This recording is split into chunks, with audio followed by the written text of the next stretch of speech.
Hi peoples, நான் உங்கள் twisted by twist follow பண்ணிக்கோங்க மறந்துடாம. சும்மா லாக் போட்டு கடுப்பான்னு சொல்லிட்டு ஃப்ரெண்ட்ஸை எடுத்துக்கிட்டு ஆட்டோ எடுத்துக்கிட்டு வந்துட்டோம் விழுப்புரம். வந்து பார்த்தீங்கன்னா கூவாகம் திருவிழாக்கு முன்னாடி நான் எடுத்த வீடியோ இது. ஸோ இதை போடலாமா வேணாமா டிஸ்கஷன் பண்ணி தான் நாங்கள் போட்டோம். ஆக்சுவலி சும்மா ஒரு என்டர்டைன்மெண்ட் பர்பஸ்க்காக தான் போடுறோம். விழுப்புரம் மக்கள் பார்க்குறீங்கன்னா மறக்காமல் சப்ஸ்கிரைப் பண்ணுங்க. உங்கள் ஏரியா பசங்களுக்கு ஷேர் பண்ணுங்கள். ஸோ மதுரை மாதிரி இதுவும் ஒரு தூங்கா நகரம் மாதிரி தான். எந்த டைமில் மிட் நைட்டில் வந்தாலும் பஸ் இருக்கும்.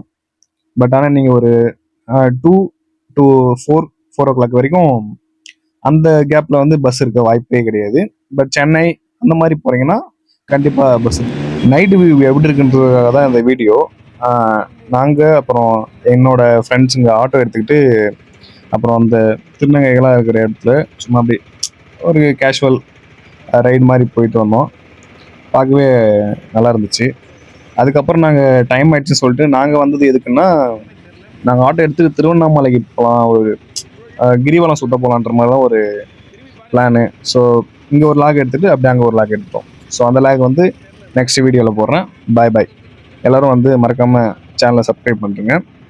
விழுப்புரம் மக்களுக்கு வந்து இந்த வீடியோ ஷேர் பண்ணுங்கள். நைட்டில் விழுப்புரம் பார்க்குறதுக்கு பங்கமாக இருக்குங்க, செம்மையாக இருக்குங்க, சூப்பராக இருக்குது.